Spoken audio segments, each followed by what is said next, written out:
क्या बिहार की राजनीति में एक बड़ा बदलाव होने जा रहा है? बिहार के मुख्यमंत्री नीतीश कुमार ने राज्यसभा के लिए नामांकन भर दिया है और इसके बाद राज्य की राजनीति में चर्चाओं का दौर तेज हो गया है। अब सबसे बड़ा सवाल यही है कि अगर नीतीश कुमार राज्यसभा चले जाते हैं तो बिहार का अगला मुख्यमंत्री कौन होगा? क्या बीजेपी पहली बार बिहार में सीधे मुख्यमंत्री की कुर्सी संभालेगी?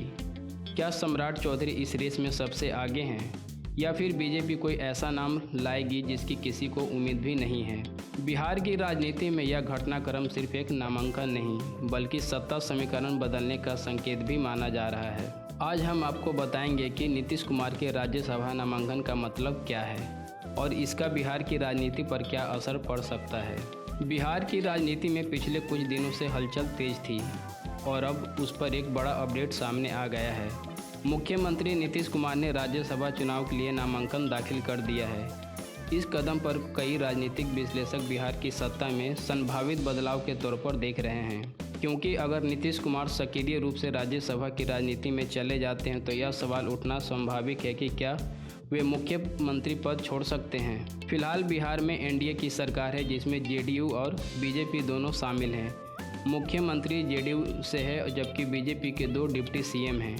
लेकिन अब नीतीश कुमार के राज्यसभा नामांकन के बाद यह चर्चा तेज हो गई है कि आने वाले समय में बिहार की सत्ता का समीकरण बदल सकता है। क्या बदल सकता है बिहार का सत्ता समीकरण? नीतीश कुमार लंबे समय से बिहार की राजनीति का बड़ा चेहरा रहे हैं। वे कई बार मुख्यमंत्री बन चुके हैं और लगभग 2 दशकों से राज्य की राजनीति में उनका प्रभाव बना हुआ है। लेकिन अब राज्यसभा के लिए उनका नामांकन यह संकेत दे रहा है कि शायद वे राष्ट्रीय राजनीति में ज़्यादा सक्रिय भूमिका निभाना चाहते हैं। अगर ऐसा होता है तो बिहार में नेतृत्व परिवर्तन की संभावना भी बन सकती है। राजनीतिक सूत्रों का कहना है कि भविष्य में बीजेपी का मुख्यमंत्री और जेडीयू के डिप्टी सीएम वाला नया फार्मूला सामने आ सकता है। अगर यह होता है तो यह बिहार की राजनीति में कई सालों बाद सबसे बड़ा सत्ता बदलाव होगा।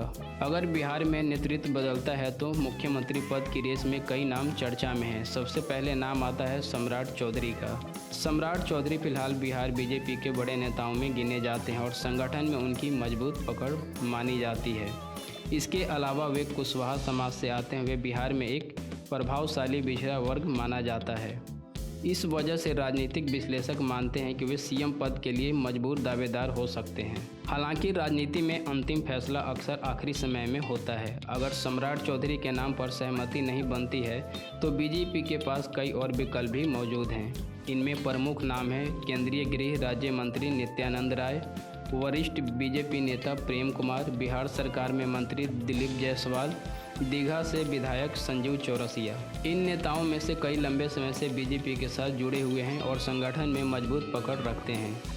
बीजेपी पहले भी कई राज्यों में अचानक नए चेहरों को मुख्यमंत्री बनाकर सबको चौंका चुकी है, इसलिए यहाँ भी कोई सरप्राइज फैसला हो सकता है। राजनीतिक गलियारों में एक और संभावना की चर्चा हो रही है कि क्या बिहार को महिला मुख्यमंत्री मिल सकता है। पिछले कुछ वर्षों में बीजेपी ने कई राज्यों में महिला नेताओं को बड़ी जिम्मेदारी दी है।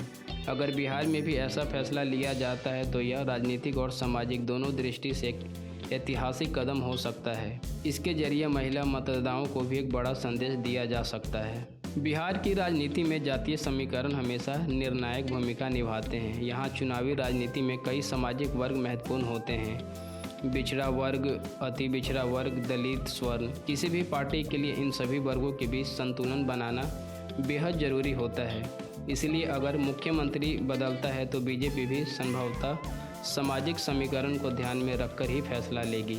कुल मिलाकर देखें तो नीतीश कुमार का राज्यसभा के लिए नामांकन बिहार की राजनीति में एक बड़े बदलाव का संकेत माना जा रहा है। अगर आने वाले समय में वे मुख्यमंत्री पद छोड़ते हैं तो बिहार की सत्ता की तस्वीर पूरी तरह बदल सकती है। यह बदलाव सिर्फ एक व्यक्ति का नहीं होगा बल्कि एनडीए के अंदर शक्ति संतुलन और राज्य की राजनीति दोनों को प्रभावित कर सकता है। अब सबकी नज़र बीजेपी और जेडीयू के अगले कदम पर है। आने वाले दिनों में यह साफ हो जाएगा कि बिहार की सत्ता का कमान किसके हाथों में जाती है। क्या सम्राट चौधरी, क्या नित्यानंद राय या फिर कोई ऐसा नाम जो अभी तक चर्चा में नहीं है।